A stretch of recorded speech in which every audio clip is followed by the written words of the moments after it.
She coming to your place, so you best not forget it. She gon' tell you how it is, cause she's Rick the critic. When she all up in your city, oh, you best not forget it. Let you know if she like it, and if she get with it. Let the whole world know and be the first to admit it. Let you know if she's good and if she dig it, cause she's Rick the critic. Rick the critic, Rick the critic, Rick the critic. She the first to admit it if she can't dig it, cause she's Rick the critic. Yay! Hi. Oh, I am so happy to see you today. Listen, we got a great show for you. I have Mr. Bill, the got possibly the next president of the United States, and we're going to talk about the Michael Jackson saga. This morning Conrad got sentenced, and so we've got some opinions. I've got some opinions. Mr. Bill has some opinions, and you're going to love it. So go get your popcorn or what. Well, you probably already got yourself together because you knew I was coming on. Anyway, Mr. Bill is going to be we're going to be talking about this and about the Michael Jackson and the Conrad Murray thing. And you just sit down and just listen. It's going to be fun. Anyway, my guest today is Mr. Bill. And as I said before, possibly the next president of the United States. Bill, are you there? Yes. Hey. Rick. How you doing today, Rick? Oh, listen, I am so glad. Listen, we got a lot to talk about. You know what I heard? I was here at the station, but I heard that Conrad Murray got sentenced today. What was the verdict? I mean, what did they do? Oh, yeah, they just gave the book to Conrad today. Get out. They were. Judge Michael Passer just handed him everything, you know. Wait a minute, for manslaughter? Involuntary manslaughter, yeah. His sentence today was 4 years. In the state prison or the federal prison? He got to really actually do the 4 years? Well, the prosecution wants him to go to state prison and would love for him to do the 4 years. But California has a new state law. California state law, 11.70, something like that. It states something like non-violent felonies get county time. So Murray will be sentenced 4 years to county jail. He'll be in LA County. Get out? You mean he's really going to go to jail? Yeah, he's going to go to the county jail. I think that's unfair. I really do. You know what? I want you to talk on it because I got some feelings about that. I'm not, you know what? I don't think that that's fair. Yeah, well, the judge, the judge had a lot to say. The judge said Murray, he lied to everyone. He lied to the hospital staff. He lied to the police. He lied to ambulance. As a judge, Michael Pastor just blamed everything on Murray, and he said he was the blame of it. He said he was hiding evidence, covering up, didn't tell the truth. And the most disturbing part that the judge Pastor was talking about was the tape that he recorded of Michael on 5/10/2009. He said that tape was very disturbing, and the only way Murray was going to use it was to blackmail Michael with it. Yeah, but you can't say that's what he was going to do. If he did it in 2009, you can't jump up and say that he was going to use it to blackmail him. I mean, he might have used it it might have been a get out of jail card. You know what I'm saying? He might have been feeling like, hey, I'm going to use this to let the world know. I mean, the bottom line is the guy was a drug addict. You know what I'm saying? Well, Rick, just what you said, get out of jail free card. That's exactly what the judge said. The judge said that recording was Dr. Murray's insurance policy. Well, I think it sounds like it was, and it didn't work. But I think that it sounds to me like he was trying to show that there was a history of drug use, and that the guy was a drug addict or a dope fiend before he even got to him. Yeah, but that's the one thing the prosecution got on their side is they couldn't go back to Michael Jackson's medical history. They could only go as far as back as so Dr. Murray was treating Michael. So they never got that past history of Michael's medical records. Okay, so are they claiming that Dr. Murray made him a junkie from the time? I mean, how long had he been treating Michael Jackson? Just for a couple of years. But, Okay. you know, Dr. Klein, there's another doctor, a dermatologist named Dr. Klein. He said Michael's been hooked on propofol for about 10 years now. I mean, that makes sense to me. I'm Yeah, just saying, you know, he's been treating Michael for over 30 years, you know, for that skin problem he had and the other things. That's why the defense was trying to say that he was hooked on Demerol because of Klein giving him Demerol. But one thing leads to another. They didn't hear all that. They didn't hear about Dr. Klein. Okay, my problem with that is that we're talking about a junkie. You don't just become a junkie in 2 years. I mean, my thing is, okay, what about Elvis Presley? What about Anna Marie Nicole?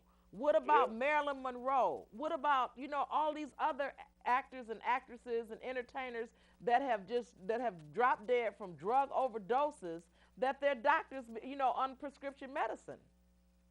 Yeah. Michael Jackson, on his nightstand, he had like over 30 medicine bottles.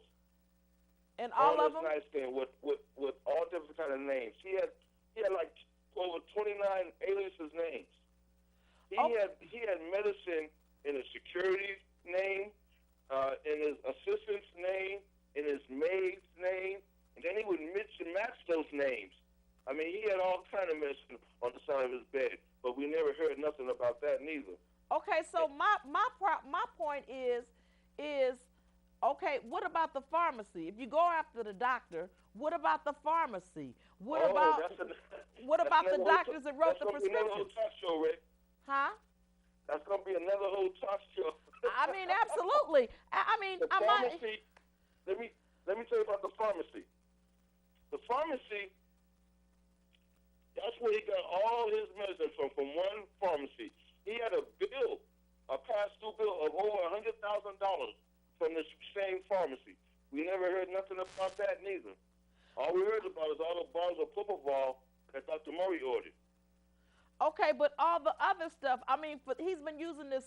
First of all, pharmacies can only write a certain amount of prescriptions. You know, it's triplicate and all that, and federal government looks at all of these different things, and the kind of stuff that you're talking about that he's on sound like some real life-threatening stuff. So even if you put it in the names of your uncle, your brother, your sister, your cousin, are you saying to me that nobody had the forethought to know, or they just didn't care? My question is, it's like, well, if you go after Conrad, what about the pharmacy? What about his mother and father? You know what I'm saying? Yeah, they have money. They have lawyers. That's what lawyers are for. Conrad Murray should have never gave a statement, interview, or nothing. Did he give a statement or interview in the beginning? Yes, I went to a hotel and they gave like a 2 or 3 hour statement. You know, for example, that's why they have lawyers. You know, if they want to ask something, they talk through your lawyer.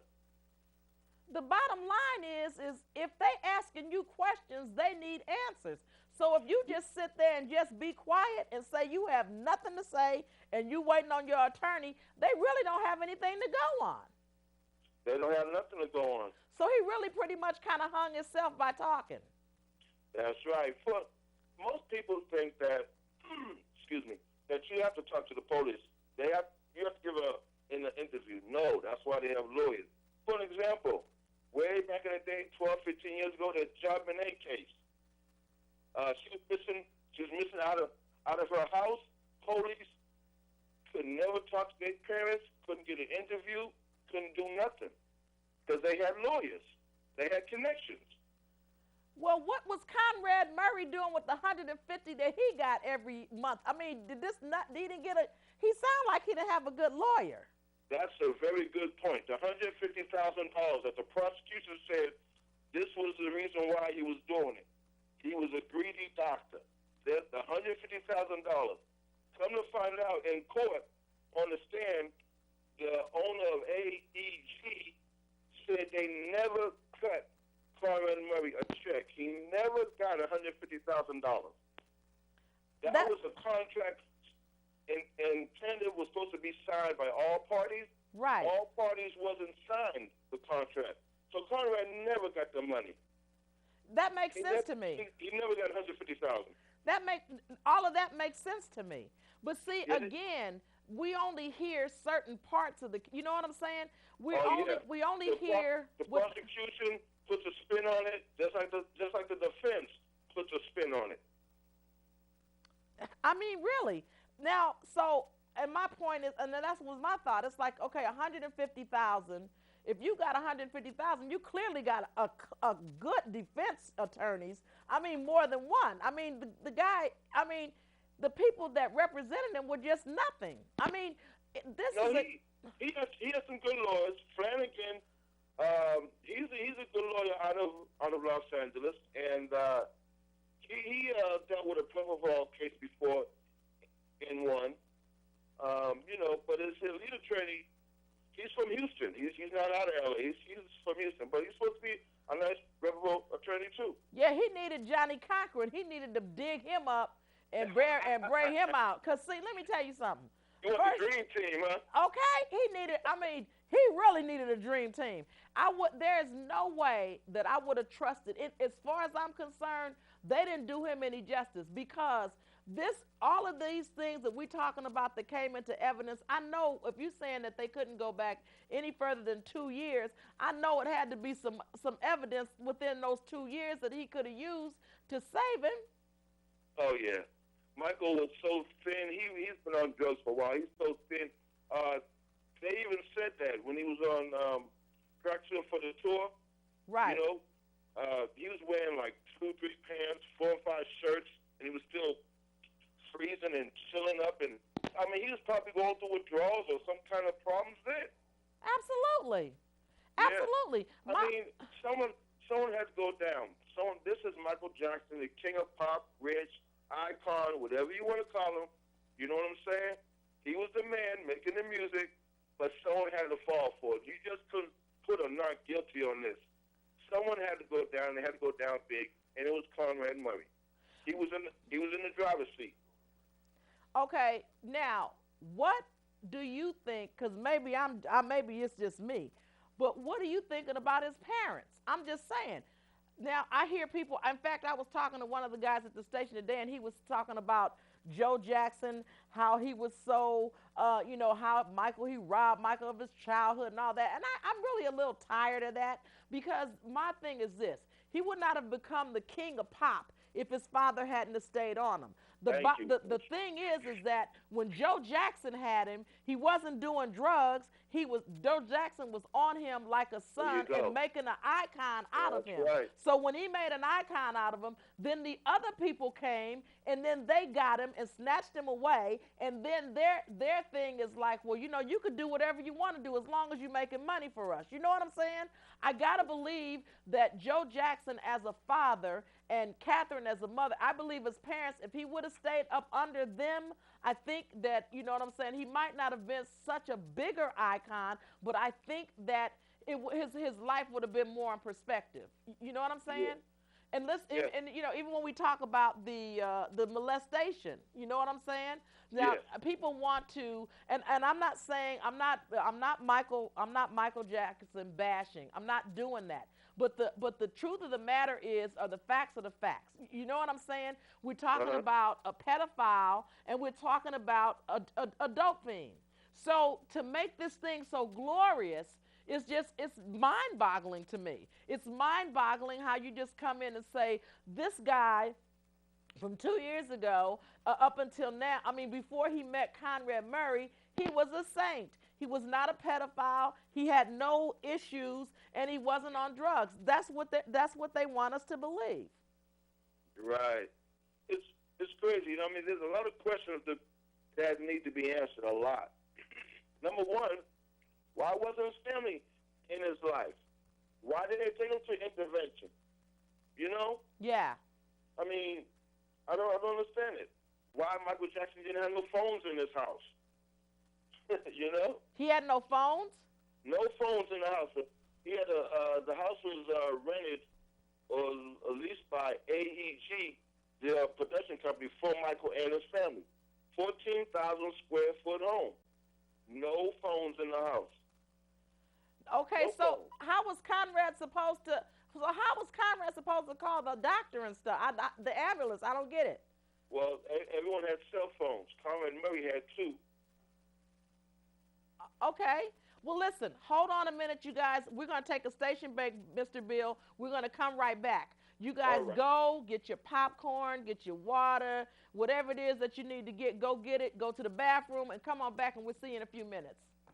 We're talking about the Michael Jackson saga.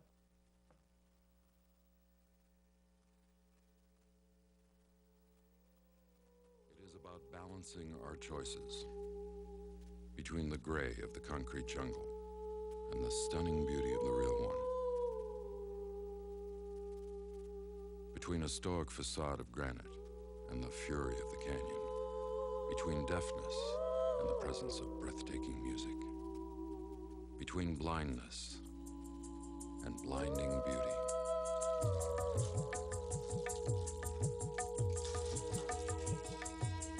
It's why there's EarthShare, the simple way to find balance. EarthShare is the workplace giving program bringing the leading environmental groups under one umbrella. Support EarthShare, support them all. EarthShare. Please ask your employer about workplace giving. To learn more, please visit our website. Okay, we're back. I hope you probably didn't even leave because I know this is information that you haven't heard before. Mr. Bill is here with us, and he's sharing some things that you, John Q. Public, didn't quite get with the Michael Jackson trial. And so we're here talking about some things, you know what I'm saying? So just sit there and get some information. Mr. Bill. Yes, Rick. Now, you know what? You brought out some points to me. Let me ask you something. How did you find your information? Oh, I got about 4 or 5 screens up here, and I just watch news all the time. Okay. And so now, let me ask you, why wasn't this information privy to the public? Well, I mean, some of it was, but I'm saying it sounds like the trial was kind of closed. Some of it don't get in court. It's up to the judge. Yeah, and that's another thing. The defense didn't like because they thought that the judge was playing favoritism, and all the defense motions was denied. You know, the judge didn't want to go past Michael's medical history. Only until Conrad got involved. And he should have went way back. That would have told a lot. But the medical records wasn't allowed. Yeah, and most of it is because the judge said, you know, this wasn't Michael Jackson's case. This is Dr. Murray's trial. You know, so that's why most of it wasn't involved. Well, you know what? Now, that kind of makes sense, too. You remember we were discussing one time about why they let the girl off. Remember the girl that the little 2-year-old daughter got killed or whatever? Remember, and they let her go, the young girl? Anthony? Uh-huh. Yeah, right. And pretty much sort of like the same scenario. Well, I don't know. It's a lot different because, you know, they say since 1996, 42,000 deaths are from prescription drugs. And at the same time, that's more deaths than cocaine, meth, and heroin combined. So they say it's the number one death killer now is prescription drugs. That is staggering. So they're trying to crack down. That's what I'm saying. They're making an example out of him in all different kind of ways. He's just the first one who got bit from the bug, in other words. You know what I'm saying? Yeah. But now, are they going? You think that they will launch a civil suit against the pharmaceutical companies? I don't know. That's something for the government to check out. I don't know. We didn't hear nothing about the pharmaceutical. We didn't hear nothing about all these like 50 bottles on the side of his bed of medicine. And also the bed that Michael Jackson passed in, that master bedroom. Yes. There was another master bedroom that no one was allowed to go into. There's a lot of questions that hasn't been answered, you know? So a lot of questions. I mean, security wasn't even allowed in the house. And when they came in the house, they would just set stuff by the stairs. They couldn't go upstairs. The only one who went upstairs was Dr. Murray and the maid. There was a lot of things that are going on in that house that we don't know, and people are just speculating about. Well, I'm assuming that somebody's going to write a book if it's not the maid. Well, can Conrad Murray, but he had some type of documentary or something that came out right before he got sentenced. Oh, yeah. Everyone's making money on this. You know, Michael Jackson's estate just last year, made $180 million. Everyone's, people are writing books. People like so-called friends that grew up with him, you know what I'm saying, assistant managers, people who talk to him. Everyone's writing a book now. Everyone's making movies. The AEG production company, they made a movie. Conrad made a movie. And other people that make movies. There's all kind of stuff out now. Everyone's making money on this. This is like the gold train, and everyone's trying to get a piece of the gold. Well, I still think that Michael Jackson's mother and I think his father, I think that maybe, I would like to have heard a little more from them. I would like to have heard that there was some intervention or, they tried. So I never heard that. It was kind of like they just left. It's like, it's your life, do your thing. We're going to spend our money, and we're going to spend your money, we're going to do our thing, and we're just going to leave you alone. Exactly. I don't understand why the family wasn't more involved. I mean, they was in the courthouse every day. If it wasn't a mother, it was a sister or a brother or multiple family members. Court every day. So I can understand, why couldn't you go to the house and visit them? I didn't understand. The only one that tried to get intervention was, let me see, I can't think of his name. It was one of Michael Jackson's managers, and he just passed this year. But he called Dr. Conrad Murray and told him, maybe he should give Michael Jackson a blood test to see what he's doing. It was the only one who's really worried about his health, not about how much money they can make off him. But I don't know. You go to the gate, and they always have to contact Michael to get through the gate. They said if they called 911, still couldn't get through the gate. Got to call upstairs and get to Michael so he can open the gate. It's a lot of stuff, so I don't know. I mean, they couldn't pick up a phone call. Where was the family? I mean, if it was my brother, my sister, or someone in my family, I believe we'll all get together without that person, talk to about it, and then all just march over there, kick in the door if we have to. Right. To save his life. To save his life. I mean, where they at? And then you got kids. So now what? I mean, when you gonna do something? But they're all in court now. I didn't understand it. Yeah, I was a little taken back. Like I said, I've not heard. I mean, I always hear people saying stuff like, like I said, bashing Joe Jackson and Catherine is the nice lady and she's the mother and all that. But let me tell you something. My kids, you know what I'm saying? If with that kind of money, there's no way that I would not have been connected a little closer to my kid. I would have had, you know what I'm saying? Forget about coming to the gate and ringing him. It's like, I'm his mother. Open the door. I would have called the police. It would have been a ruckus around there until somebody let me in. And I know that as a mother, she had some type of connection with somebody inside of that house where she could have come in and out. You know what I'm saying? I maybe not Joe, but definitely her. I would think so. Yeah, I'm thinking if you left everything to her and you trusted her and all this kind of stuff, so did she just come in and pretend like she didn't see what was going on or pretend like she didn't know that, you know what I'm saying, her son was a junkie? Because everybody's saying Michael Jackson, Michael Jackson, Michael Jackson. He's a junkie. He's a junkie. He's a straight junkie. And if you look at him and you see these things, but people kept looking at him and seeing dollar signs. And so, it's kind of like give him what he wants. And, whatever he wants, give it to him where he can keep on going out there dancing and singing. You understand what I'm saying? Right. Where was the tough love at?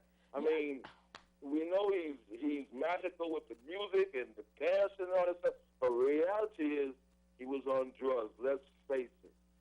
Well, you know what? Drugs. Yeah, I mean, Well, what they needed was Joe back up on the scene. You know what I'm saying? Since they said Joe was such a strong, mean guy, they needed him back on the scene. They should have pulled. And I heard a guy say today, he didn't look remorseful. He didn't look anything. You know what? That was his son. You know what I mean?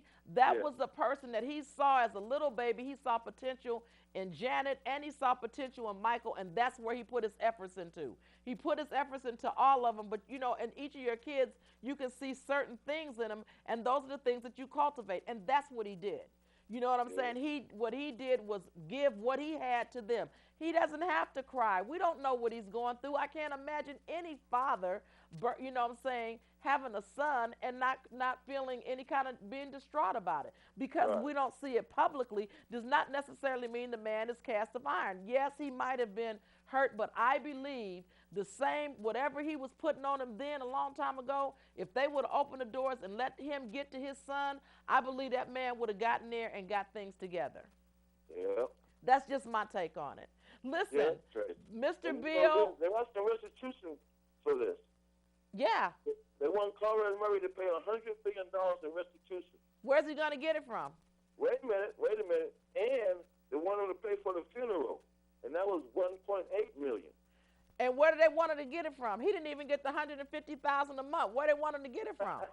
Isn't that ridiculous? I mean, that's just plain stupid. That's almost like the OJ thing. We're going to sue OJ. I mean, come on. I mean, really, what are you going to get from the man? You can't ask for the money and go to jail. That's crazy. Either I pay the money and don't go to jail, or I go to jail and I don't pay the money. But you can't get both of them. You can't get jail time and money. I mean, really. The judge said he's a disgrace to the medical profession. Yeah, just like all the rest of them. Just like all the rest of them that have been the pharmaceutical companies that have been pumping the doctors to pump the drugs into the community, and now it's a big thing because it hit what? The rich? Correct. You know what I mean?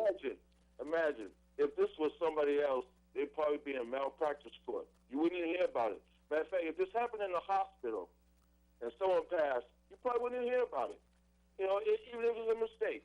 They got lawyers. They cover stuff up. You probably wouldn't hear because you're not in there. Absolutely. Now, listen, Bill, will you come back another time? Because I would love to. I mean, we had such a great time. We're winding down. Oh, yeah. Our time is up. But thank you so much for coming on Rick the Critic. And listen, you will come back again, right? Most definitely. Yay! Listen, I really enjoyed myself, and thanks for having me. Oh, absolutely. Listen, you guys, that was Mr. Bill, possibly our next president of the United States, we're going back and forth, vibing about the Michael Jackson saga. You're going to see and hear Mr. Bill, a lot next year, because we're going to be talking back and forth about the things that are going on, and we want you to be informed just like we got informed. Listen, thank you so much for watching Rick the Critic. I enjoyed you. Have a wonderful, wonderful holiday, and I look forward to being into your living room again.